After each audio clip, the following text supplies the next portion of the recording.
Iya, dan saya juga pernah dengar Hmm. kalau misalkan kayak jurusan teknik komputer, teknik informasi, sistem informasi itu kalau misalkan kita kerja di perusahaan-perusahaan yang besar gitu ya, kayak misalkan Hmm. Telkom atau apapun Hmm. itu lumayan juga ya dari segi keuangannya ya Mas ya. Oh, maksudnya fee-nya. Fee-nya ya.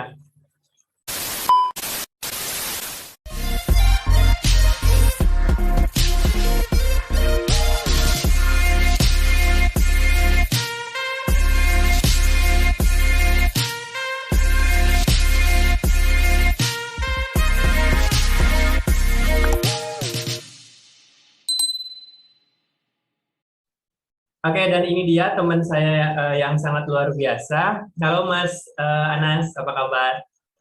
Halo Mas Rizar, baik. Gimana kabarnya juga? Oke. Kabar baik juga, Alhamdulillah. Terima kasih Mas sudah menyiapkan waktunya untuk ngobrol bareng nih sama saya tentang jurusan perkuliahan Mas Anas waktu S1.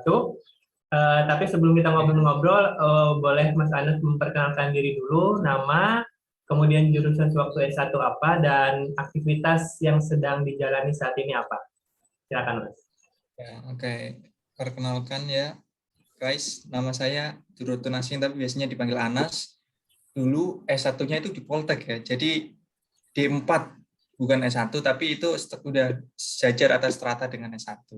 Jurusannya teknik komputer. Nah, kalau aktivitas sekarang ya, saya study ya, belajar. Belajar di Wageningen University and Research S2. Jadi dari D4 ke S2. Dapat ya dengan beasiswa LPDP. Oke, siap. Keren banget ya Mas. Nah, kalau boleh tahu S2-nya ambil jurusan apa Mas? Biosystem namanya, Biosystems Engineering atau Teknik Biosistem. Jadi S1-nya Teknik Komputer, S2-nya Teknik Biosistem. Kalau Oh, dari namanya emang agak jauh beda agak, gitu ya. Tapi iya, nanti kita lihat lah. agak berbeda, tapi ini yang unik sih, yang seru nih. Mungkin kalau masih ada waktu ntar bisa kita bahas nih, Mas. Oke Oke. Mas, mulai yang pertama dulu aja kali ya Mas ya. Saya pengen tahu Mas nih, Mas Anies kan jurusan teknik komputer. Nah, jurusan teknik komputer itu belajar mengenai apa aja Mas?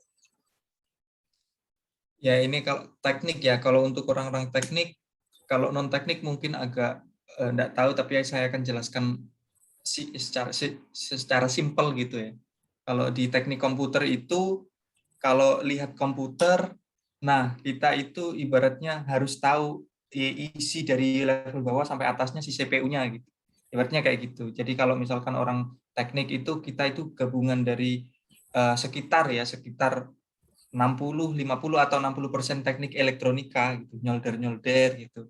Terus selebihnya itu teknik informatika. Jadi kita ada di tengah-tengah middleware. Itu yang kita belajari kayak buat robot misalkan. Terus IoT itu kayak Internet of Things, kayak yang lagi booming sekarang kan banyak itu, salah satu aspeknya misalkan machine learning itu kan lagi booming sekarang sampai sekarang. AI gitu ya. Kurang lebih itu salah satu Artificial aspekannya Intelligence juga. itu ya? Ya, cuman mungkin enggak sangat dalam ya karena masih S1 juga. Oh gitu. Oh berarti apa namanya? Hardware, lebih lebih fokus ke hardware kali ya Mas ya?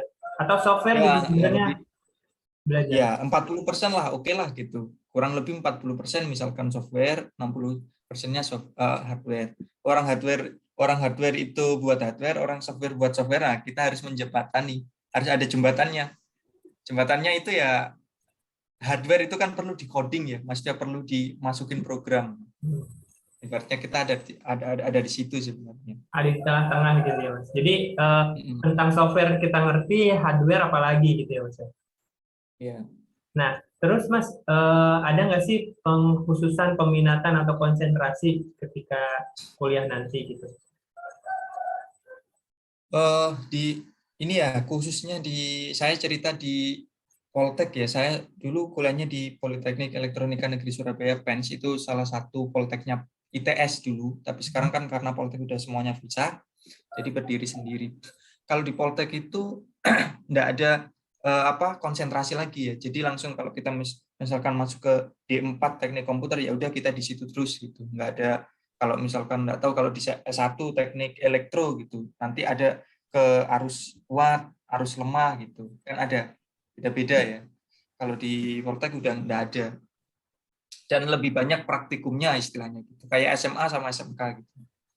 Oke. Kalau semisal yang bikin robot misalnya ya, itu masuk ke dalam mata kuliah atau masuk ke dalam keahlian tersendiri gitu? Itu masuk ke dalam mata kuliah. Ada juga ekstrakurikulernya ya, ada timnya juga kalau di PNS. Cuman itu kalau di teknik komputer masuk ke dalam mata kuliah. Ada misalkan sistem and control gitu. Itu ada gitu. Itu ibaratnya kuliahnya itu tujuannya untuk mengontrol robot gitu. Bagaimana jalannya, Hmm. bagaimana patternnya gitu. Gitu. Itu susah nggak Mas kuliah di teknik komputer Mas? Ya kita bilang susah. Kalau semuanya kan nggak ada yang mudah ya, pasti Betul. susah. Cuman kalau dilalui, udah dilalui, berarti kan bisa. Semuanya tahu juga bisa kok. Nyatanya ya bisa. Iya benar. Sedang lah ya, sedang. Sedang Kenapa? lah ya, sedang aja.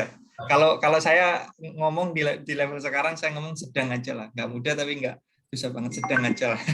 Sedang aja ya. Sedang. Nah, kalau misalkan buat Karena kenapa Mas?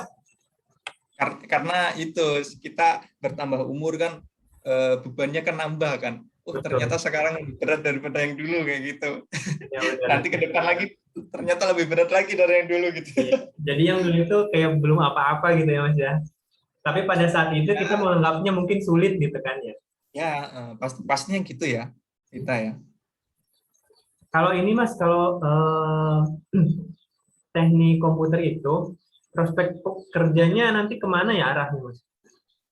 Nah ini yang perlu sebenarnya ya, ilmunya itu luar biasa ya sebenarnya menurut saya.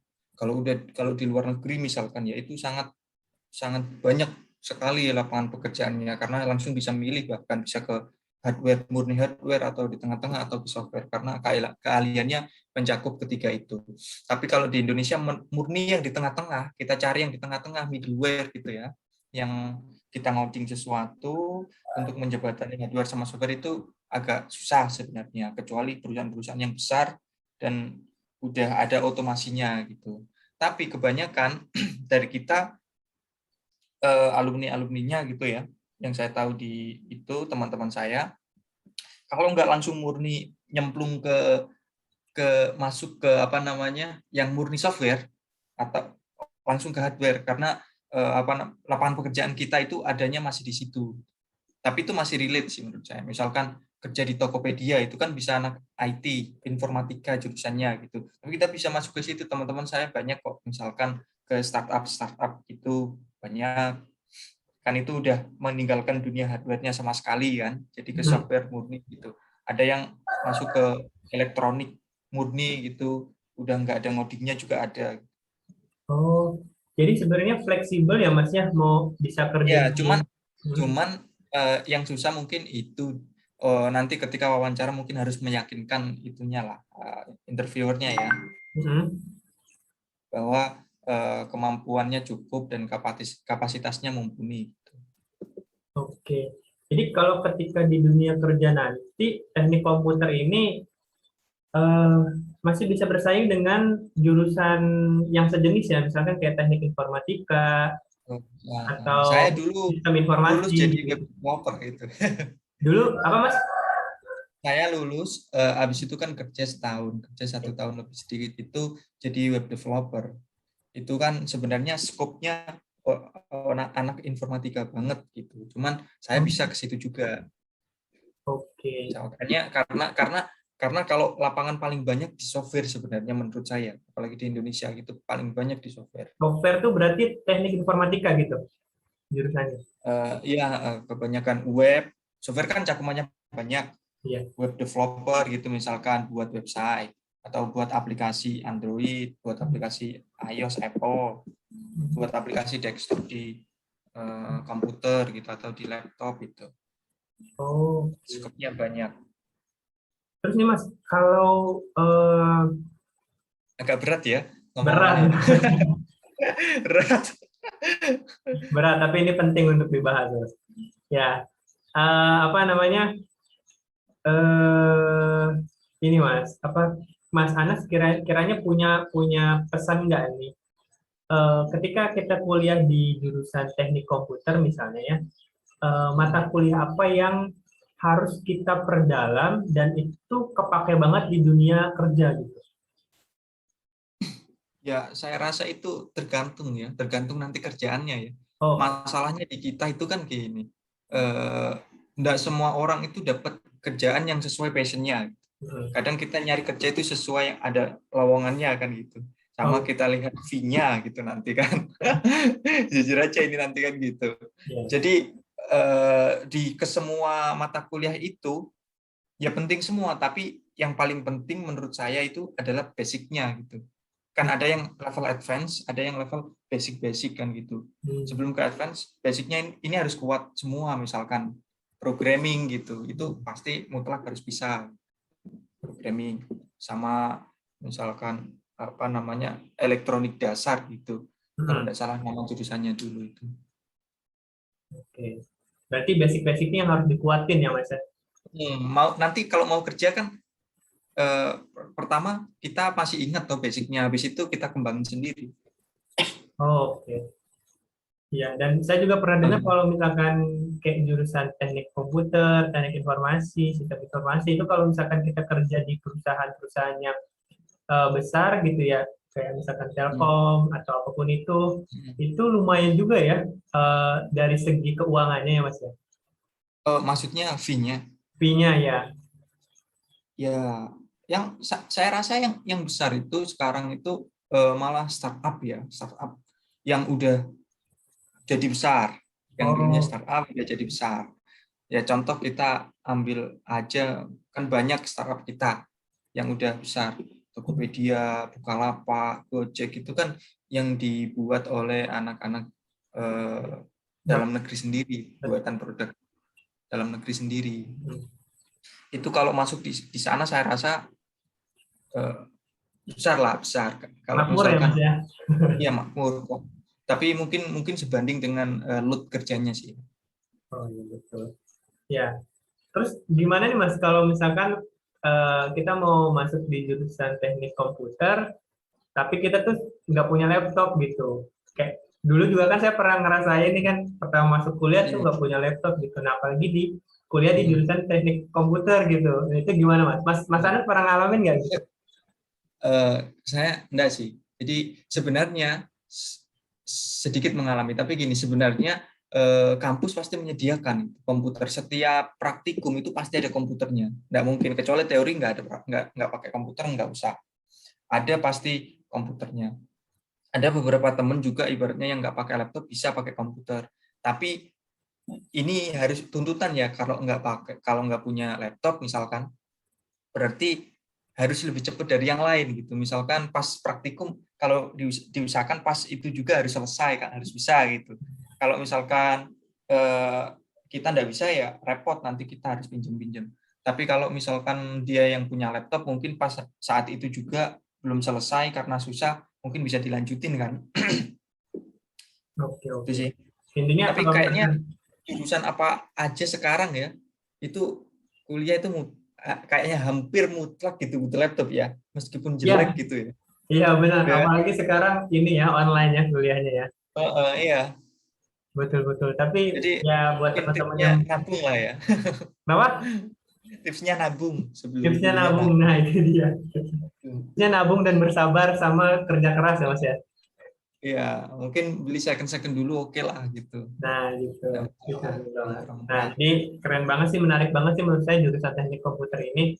Dari prospek masa depannya juga ya menjanjikan lah gitu. Jadi buat teman-teman yang berminat di jurusan ini, saya rasa nggak ada salahnya sih untuk eh, apa namanya bisa daftar dan mudah-mudahan kalau keterima juga nanti bisa bisa lebih mudah lah menjalaninya gitu ya. Nah, Mas Anas, dulu masuk kuliah tuh apa namanya ini apa namanya melalui jalur apa dulu? Kan dulu di apa Poltek Ini apa? setiap tahun, Poltek ya, setiap tahun kan beda-beda ya. Iya. Ya kan? Kita itu kayak apa namanya, kebijakan beda-beda, itu beda-beda. Tapi zaman saya dulu itu namanya PMDK. Entah sekarang itu masih PMDK atau enggak. Namanya PMDK itu kayak jalur undangan gitu. Atau Oh, SNMPTN kalau misalkan oke. untuk universitas. Kita kan dibagi jadi 3 dulu ya. Hmm. Untuk universitas, SNMPTN, terus untuk Poltek itu PMDK, satunya untuk Universitas Islam kayak UIN itu Oh iya ada betul.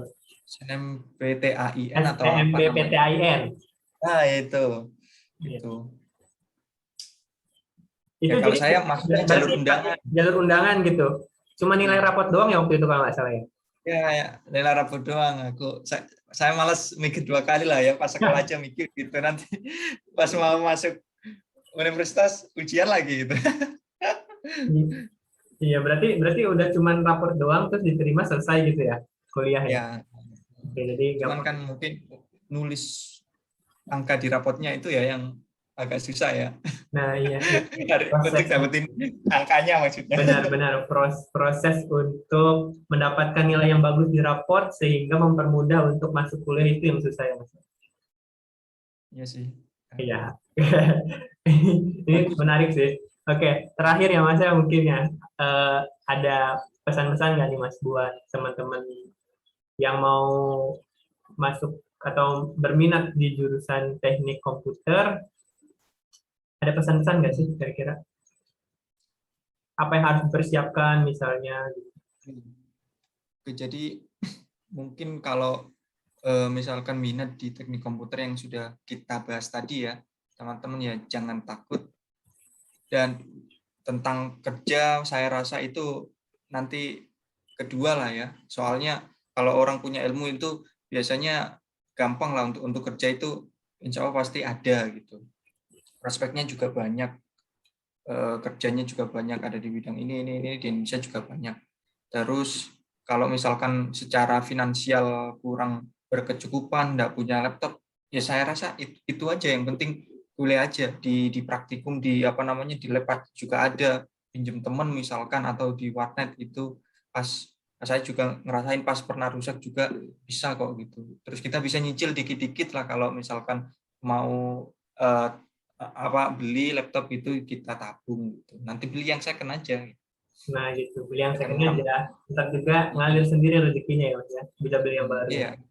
Oke. Oke, seru banget ngobrolan kita Jangan sekarang lupa ini. beasiswa gitu. Ada beasiswa banyak, ya kan? Nah, beasiswa Beasiswa banyak katanya, jadi nggak usah takut lah. Hajar aja ya Mas ya. satu.